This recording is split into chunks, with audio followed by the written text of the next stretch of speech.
What's cracking? It's your homie Ice Cube. Just wanted to address a few things. Everybody been checking out the internet. My man Katt Williams.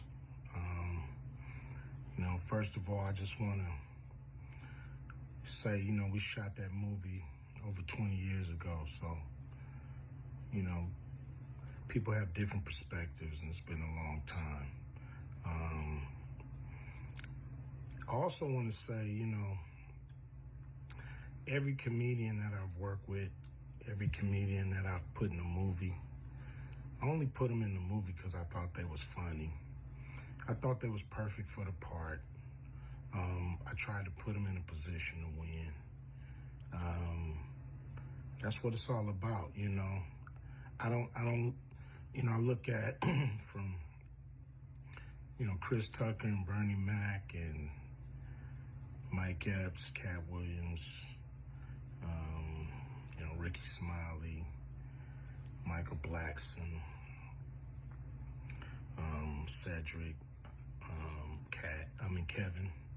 Kevin Hart.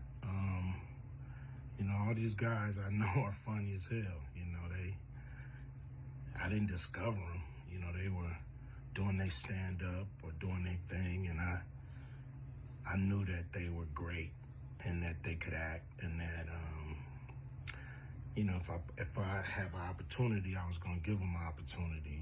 To me, that's what it's all about.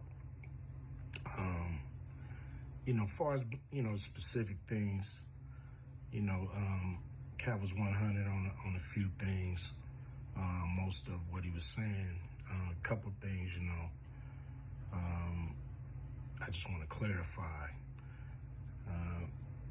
When we bring in a new, comedian, we do have them try out for different roles. So Ricky did give Money Mike a shot. But when we saw him and, we kind of saw how he moved and how he was, auditioning, we decided that he would be a better, Santa Claus, which was, to me, the perfect casting. When we saw Mike, damn, I call him Money Mike. When we saw Katt, when I saw him, I just knew that he was perfect for Money Mike. Katt, said he wrote his role, which, the role was written, but he enhanced it. This is why Katt was so dope in the movie. Money Mike had a small role, about as big as the Santa Claus role, but when we start filming, he was giving us such magic that we kept expanding his role and giving him more to do because he was on point. When we shoot these movies, for one, the scripts are fire, or they wouldn't even do it. The scripts are laugh out funny. But we shoot the script, but once we get what we need from the script, we let the comedians ad-lib, riff, play with the words, do their thing. We give them a take where they can, or 2, 3 takes where they can go off and do what they feel. Sometimes it makes the movie, sometimes it don't.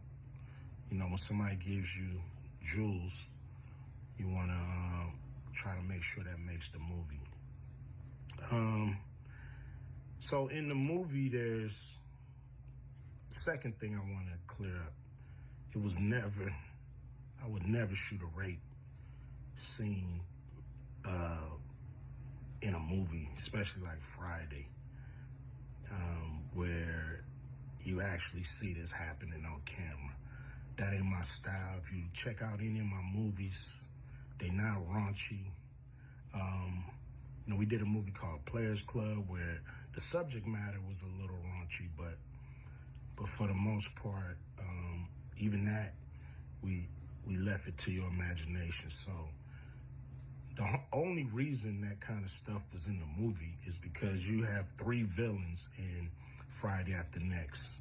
You have Santa Claus stealing presents You have Damon, just got out of prison, sweating Craig and Day for the rent money. And then you have Money Mike, pimp that treats his woman, like property. So Craig is always fighting the villains in the movie, from the Joker brothers to Debo.